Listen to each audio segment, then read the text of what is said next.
Hello everyone, good morning. How are you? I hope all of you are very well and stay safe at your own home. Welcome to your online class. Now I am going to take class of EVS of Standard 5. In the previous class, you know that we have already started your new chapter and chapter name is Talking Without Speaking. Student তোমরা জানোই যে তোমাদের আগের ক্লাসে আমি একটা নতুন chapter start করে ফেলেছিলাম, তার নাম হলো টকিং উইদাউট স্পিকিং। মানে হলো কি না, কথা না বলেও কিভাবে মানুষের সাথে কথা বলা যায়, তো সেই সম্পর্কেই আমরা জানছি। তো কিছুটা আমরা এই চ্যাপ্টার থেকে জেনেছি, তো বাকি চ্যাপ্টারের পোর্শন যেটা আছে সেইটা নিয়ে আজকে আমরা জানব এবং তার সাথে সাথে এই চ্যাপ্টার থেকে কিছু ইম্পর্টেন্ট ওয়ার্ড মিনিং সম্পর্কেও আমরা জানব। So let's start our class. I hope it will be interesting. So let's go. Student, you see I have opened this chapter and page number 89. তোমরা দেখতে পাচ্ছ যে তোমাদের পেজ নাম্বার 89-এর যে টপিকটা আছে সেইটা নিয়ে আজকে আমরা ডিসকাস করব। তো দেখো কি বলেছে, আমরা তো আগেই জেনেছিলাম যে আমানের বার্থডে পার্টিতে কি হয়েছে, তার অনেক বন্ধুরা এসেছে। যখন সে কেক কাটছিল, আমান তার বন্ধুদের দিকে না তাকিয়ে হঠাৎ তার মেন গেটের দিকে চোখ পড়লো, দেখলো একটা ছেলে হঠাৎ ওটা দিয়ে পাস করলো। তারপরে একটা জোরে শব্দ পেল যে তাদের প্রাচীরে কেউ যেন ধাক্কা খেলো। তারা বাইরে সবাই দেখতে এলো যে কে ধাক্কা খেয়েছে। তখন কি বলল, দেখতে পেলো যে একটা ছেলে সেখানে ধাক্কা খেয়ে পড়ে গেছে। তখন তারা ভাবলো যে তাহলে হয়তো সে অন্ধ মানুষ ছিল, তাই সে রাস্তাটা চিনতে পারেনি, তাই ধাক্কা খেয়ে ফেলেছে। তারপর আমান সেই ছেলেটির নাম জানলো। সেই ছেলেটির নাম বলেছিল আনিস। তো ছেলেটি হাত ধরে সে কী করলো, তাদের বাড়ির দিকে নিয়ে গেল। নিয়ে গিয়ে তারপরে তাকে কিছু প্রশ্ন জিজ্ঞাসা করেছিল। এইটা আমরা আগের দিনকে ডিসকাস করেছিলাম, তো আজকে দেখো আমরা এইখান থেকে ডিসকাস করব। দেখতে পাচ্ছি আমানের বাবা আমানের হাত ধরেছে, তার পাশে আনিস যাচ্ছে। তো কি বলছে দেখো Aman, Anis, do you go to school? If yes, which class are you in? বলছে আমান আনিসকে জিজ্ঞাসা করছে যে আনিস, তুমি কি স্কুলে যাও? যদি তুমি স্কুলে যাও তাহলে তুমি কোন শ্রেণীতে বা কোন ক্লাসে পড়ো? Anis, yes I go to school. হ্যাঁ, আমি স্কুলে যাই। I am in class 3। আমি ক্লাস 3-তে পড়ি। Aman, how did you get blind? I mean was it an accident? বলছে যে তুমি কি করে অন্ধ হলে। আমান জিজ্ঞাসা করছে আনিসকে যে তুমি কি করে অন্ধ হলে, মানে আমি বলতে চাইছি যে তুমি কি কোনো দুর্ঘটনার বা অ্যাক্সিডেন্টের কবলে পড়ে অন্ধ হয়েছ? Anis, yes it was. হ্যাঁ, এটা ছিল। Aman, Anis you are blind. Aman বলছে আনিস তুমি অন্ধ। Then how do you read? তুমি যে অন্ধ তাহলে তুমি কি করে পড়ো?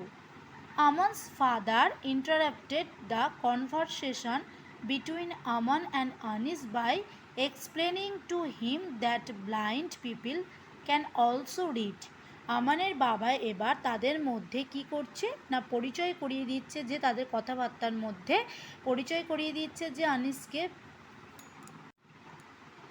এবার দেখো কি বলছে Aman, Anis you are blind. বলছে তুমি তুমি তো অন্ধ Anis. Then how do you read? তাহলে তুমি কি করে পড়তে পারো? Aman's father interrupted the conversation between Aman and Anis by explaining to him that blind people can also read. আমানের বাবা আনিস আর আমানের যে মধ্যে কথোপকথন হচ্ছিল, সেই কথোপকথনের মধ্যে ইন্টারাপ্টেড মানে বিঘ্নিত ঘটিয়ে বা বাধা ঘটিয়ে তাদেরকে এক্সপ্লেনেশন মানে হচ্ছে কি, এক্সপ্লেনিং মানে হচ্ছে কি বিশ্লেষণ বা ব্যাখ্যা দিতে থাকলেন যে অন্ধ মানুষেরা কিভাবে পড়াশোনা করতে পারে বা কীভাবে তারা বই পড়তে পারে। এটা কি বলছে না, আমানের বাবা আমানকে বোঝাচ্ছে বা ব্যাখ্যা দিচ্ছে যে অন্ধ মানুষজন বা অন্ধ লোকেরা কিভাবে তারা বই পড়তে পারে। তারপরে দেখো কি বলছে, they read the books written in a special script called Braille. ওই যে তারা বই পড়তে পারে কি না স্পেশাল মানে হচ্ছে বিশেষ লিপি, স্ক্রিপ্ট মানে লিপি, বিশেষ লিপি দিয়ে লেখা, বিশেষ লিপি দিয়ে লেখা এক ধরনের জিনিস আছে যেটাকে আমরা বলি কি ব্রেল। এই ব্রেল পদ্ধতির মাধ্যমে বিশেষ ধরনের যে লিপির মাধ্যমে লেখা থাকে সেই লেখার মাধ্যমে কি করতে পারে তারা বই পড়তে পারে। Braille is a writing system which the blind and even partially blind people can read through touch. বলছে যে ব্রেল পদ্ধতিটা কি না, ব্রেল পদ্ধতিটা হলো এমন এক ধরনের পদ্ধতি যেটা কি না অন্ধ মানুষেরা তারা কি করতে পারে, অন্ধ মানুষেরা পার্টিয়ালি, পার্টিয়ালি মানে কি বলেছে আংশিকভাবে তারা স্পর্শের মাধ্যমে কি করতে পারে পড়তে পারে। তাহলে ব্রেল পদ্ধতিটা কি না, ব্রেল পদ্ধতিটা হলো এমন এক ধরনের লেখার পদ্ধতি যেটা কি অন্ধ মানুষদের কিছু আংশিকভাবে কি থাকে না পড়ার জন্য স্পর্শ থাকে, সেই স্পর্শের মাধ্যমে তারা পড়তে পারে। ওকে, তারপরে কি বলেছে it is a system of raised dot which can be read by touch. বলছে এই যে পদ্ধতিটা হলো কি এই পদ্ধতিটার মাধ্যমে, এই পদ্ধতিটার মাধ্যমে যে সমস্ত বিন্দু উত্থাপিত হয় সেই উত্থাপিত বিন্দুতে কি করতে পারে তারা স্পর্শ করে পড়তে পারে। মানে ব্রেল এমন একটা পদ্ধতি যেখানে কোনো কিছু লেখা থাকে না, একটা ছোট ছোট বিন্দুর মতন যে ডটস থাকে সেই ডটসগুলো উঠে উঠে থাকে ও তাতেই অক্ষরগুলো লেখা থাকে, সেইগুলো তারা টাচ করে করে অর্থাৎ স্পর্শ করে করে মানে বুঝতে পারে যে এটা কী লিপি লেখা থাকে, সেই লিপিটা স্পর্শ করে তারা কিন্তু বইগুলো পড়তে পারে। ঠিক আছে, তারপরে দেখো কি বলেছে the Braille script was invented by Louis Braille of France and hence named after him. বলছে যে এই ব্রেল স্ক্রিপ্টটা অর্থাৎ এই যে ব্রেল মানে লিপিটা কে আবিষ্কার করেছিলেন না লুইস ব্রেল আবিষ্কার করেছিলেন, তার বাড়ি কোথায় ছিল ফ্রান্সে, তার নাম অনুসারে এই পদ্ধতিটার নাম হয়েছিল ব্রেল স্ক্রিপ্ট। ওকে, ব্রেল স্ক্রিপ্টটা নাম কার অনুযায়ী হয়েছে না হচ্ছে লুইস ব্রেলের নাম অনুযায়ী হয়েছে। Braille was himself a blind man. বলছে যে লুইস ব্রেল কে ছিলেন না একজন নিজেই তিনি অন্ধ ছিলেন। Do you know that our facial expression tell a lot about the state of mind we are in, some facial expressions are given below. মানে কি বলেছে যে এইখানে বলছে তোমরা কি জানো যে ফেসিয়াল মানে হচ্ছে মুখের যে সম্মুখস্থ, ফেসিয়াল এক্সপ্রেশন মানে সম্মুখস্থ অভিব্যক্তি বা মুখের যে ভাব সেইটা কি বলে দেয় না আমাদের মনের মধ্যে কি অবস্থা বা কি দশা চলছে সেইটা কিন্তু বলে দেয়। সেটা কি তোমরা জানো? কিছু মানে সম্মুখস্থ অভিব্যক্তির কথা এখানে নিচে বলা আছে। তার মানে কি বলছে যে আমাদের মুখের যে ভাব যে এক্সপ্রেশন সেটা কিন্তু আমাদের মনের মধ্যে কি চলছে বা কি অবস্থা এখন সেটাই কিন্তু প্রকাশ পায়, যেটা দ্বারা বলা যায় যে মানুষটার মনের মধ্যে কি হচ্ছে, সে মনে মনে কি দুঃখ পেয়েছে না তার মনে মনে আনন্দ হয়েছে, সেটাই কিন্তু ওই এক্সপ্রেশন মানে হচ্ছে মুখের ভাবের মাধ্যমে ফুটে ওঠে। দেখো তোমাদের এখানে কয়েকটা এক্সাম্পল দিয়ে দিয়েছে কীভাবে মুখের হয়। দেখো প্রথমে দেখো এই মুখটা দেখো কীরকম করে আছে, কি বলছে অঙ্কুর ইজ স্যাড। বলছে অঙ্কুর হয় দুঃখিত, স্যাড বিকজ কারণ his mother gave him a good scolding for not doing well in the examination. মানে কি বলছে যে কেন সে দুঃখিত, এই যে অঙ্কুর কেন দুঃখিত দেখো তার মুখের এক্সপ্রেশনটা দেখেই বোঝা যাচ্ছে সে খুব দুঃখিত। কেন দুঃখিত না সে তার এক্সামিনেশন মানে তার পরীক্ষাতে ভালো রেজাল্ট বা ভালো ফলাফল করতে পারেনি বলে তার মা তাকে কি করেছে বকুনি বা খিঁচুনি দিয়েছে, তাই জন্যে সে খুব দুঃখ পেয়েছে মনে মনে, তার মুখের এক্সপ্রেশন বলে দিচ্ছে যে সে সেই কারণেই দুঃখিত।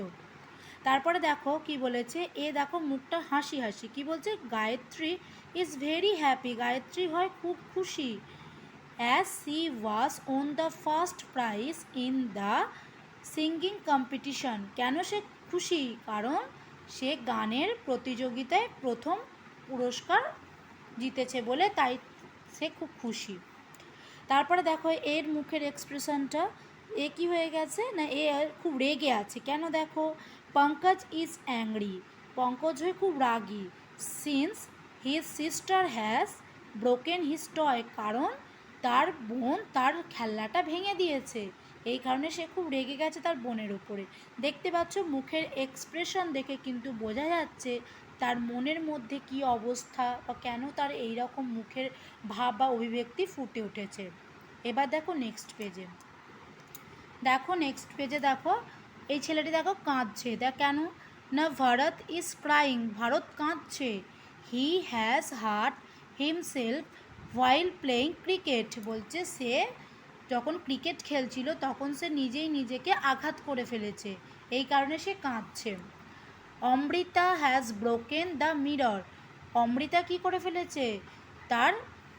অমৃতা তার যে আয়নাটা আছে সেই আয়নাটাকে ভেঙে ফেলেছে। She is afraid that her mother will scold her, বলছে যে সে ভীত হয়ে আছে। অ্যাফ্রেড মানে কি? ভয় পাওয়া বা ভীত। সে ভয় পেয়ে আছে যে তার মা তাকে যদি বকুনি দেয়, সেই জন্যে সে ভয় পেয়েছে। দেখো এই যে মুখটা দেখো, তার মুখটা দেখেই হয়েছে সে ভয় পেয়ে গেছে। কেন ভয় পেয়েছে না, কারণ সে আয়নাটা ভেঙে ফেলেছে, তার মা যদি তাকে বকুনি দেয়। তারপর দেখো বলছে Dipu's father has bought a new bicycle for him, দীপুর বাবা তার জন্য একটা নতুন বাইসাইকেল কিনে এনেছিলেন। So he is very excited, সুতরাং সে খুবই উত্তেজিত, সে খুব উত্তেজিত হয়ে আছে কারণ তার বাবা তার জন্য একটা নতুন বাইসাইকেল কিনে এনেছিলেন। ওকে, তাহলে দেখো মুখের এক্সপ্রেশন থেকে বোঝাই যাচ্ছে যে তার মনের কি অবস্থা বা তার মনের কি হচ্ছে। তারপরে দেখো কি বলেছে, facial expressions also play an important role in dance, বলছে কি না নাচের ক্ষেত্রে প্রধান ভূমিকা হিসাবে কিন্তু এই মুখের অভিব্যক্তিটা কাজ করে। কারণ দেখো নাচ করতে গেলে নানা রকম মুখের এক্সপ্রেশন দিতে হয়, মানে মুখের ভাব দেখাতে হয় যে কোন কথাটা কোন এক্সপ্রেশনটা, কোন কথার সাথে কোন এক্সপ্রেশনটা ম্যাচ করবে, তবে সেই ডান্সটা আরও সুন্দর গ্রেসফুল হবে। তো দেখো এখানেও কিন্তু কয়েকটা দেখো মুখের অভিনয় কিন্তু দেখিয়েছে। তারপরে কি বলছে, the different facial expression in dancing are called mudras, বলছে মুদ্রা কাকে বলছে? যখন বিভিন্ন ধরনের মুখের এক্সপ্রেশন দিয়ে তার নাচের বিভিন্ন কথাকে বোঝাবার চেষ্টা করছে নাচের মাধ্যমে, তো সেইটাকেই বলা হচ্ছে mudras. Dancer display different mudras while performing a classical dance such as Kathakali, Kuchipudi, Bharatanatyam, Odissi etcetera. বলছে কি যে ডান্সার মানে হচ্ছে কি নর্তকী, মানে যে নাচ করে, নর্তকী প্রদর্শন করে তার বিভিন্ন ধরনের মুদ্রার মাধ্যমে যখন সে শাস্ত্রীয় কোনো কিছু নাচ দেখায় বা শাস্ত্রীয় কোনো কিছু নাচের কি করে পারফর্ম মানে সম্পাদন করে, নাচটা সম্পাদন করে। যেমন ধরো তোমার কথাকলি আছে, কুচিপুড়ি আছে, ভারতনাট্যম, ওডিসি, এই ধরনের যে ক্লাসিক্যাল ডান্সগুলো আছে মানে শাস্ত্রীয় নৃত্যগুলো যে আছে, এই শাস্ত্রীয় নৃত্যগুলো যখন নর্তকী বা যে নাচ করেন সে কি করে না, সে এই তার প্রদর্শনটা যখন কি করে উত্থাপিত করে, তখন বিভিন্ন রকম মুখের ভাবের মাধ্যমে কিন্তু দেখাতে হয়। বোঝা গেল যে তাহলে বিভিন্ন ধরনের মুখের ভাবের মধ্যে সে তার কী করে না ক্লাসিক্যাল যে ডান্সগুলো আছে অর্থাৎ শাস্ত্রীয় নৃত্যগুলো দেখাবার সময় নর্তকী তার মুখের ভাব বিভিন্ন রকমভাবে দেখায় বা উত্থাপন করে বা প্রদর্শন করেন। এইখান পর্যন্তই তোমাদের আমি টপিকটা ডিসকাস করলাম। তো এইখান থেকে তোমাদের কিছু ইম্পর্টেন্ট ওয়ার্ড মিনিং আছে সেটা নিয়ে ডিসকাস করবো এবার। তো বোঝা গেছে যে বিভিন্ন রকমভাবেও কিন্তু আমাদের মনের বিভিন্ন রকম কথা বা আমি কি বলতে চাইছি, আমার কি অভিব্যক্তি, সেটা কিন্তু জ্ঞাপন করা যেতে পারে, বিভিন্ন রকম ফেসিয়াল এক্সপ্রেশন হতে পারে।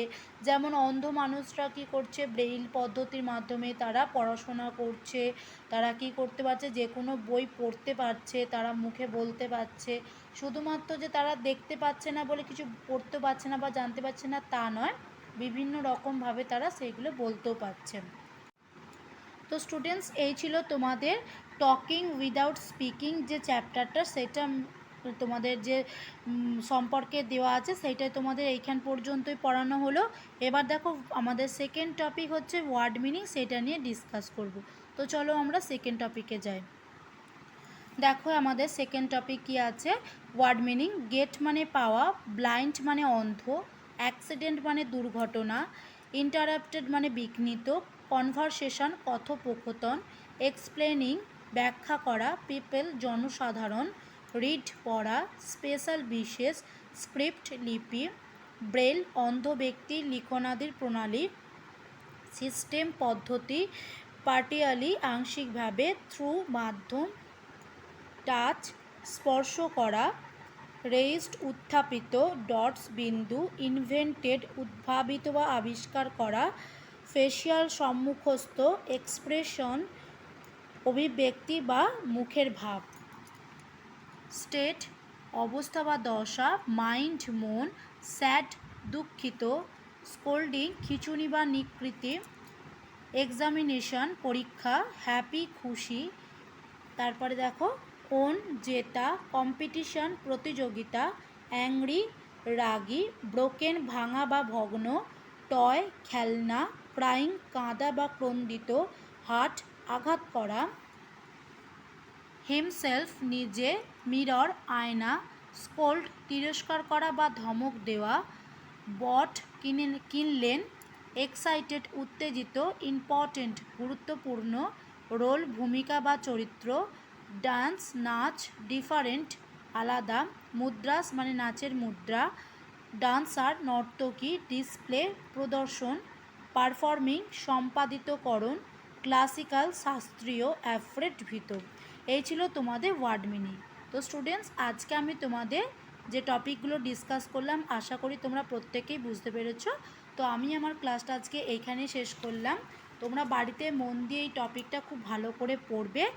নেক্সট দিন তোমাদের আমি যে এক্সারসাইজটা আছে সেই এক্সারসাইজটা দেখো, তোমাদের এই এক্সারসাইজটা নিয়ে ডিসকাস করব। আশা করি তোমরা প্রত্যেকেই এনজয়ের সাথে ক্লাসটা বুঝতে পেরেছো। আমি আমার ক্লাসটা এখানে শেষ করছি। তো স্টুডেন্টস, তোমরা মন দিয়ে বাড়িতে পড়াশোনা করবে। Bye students, have a nice day, tata, thank you.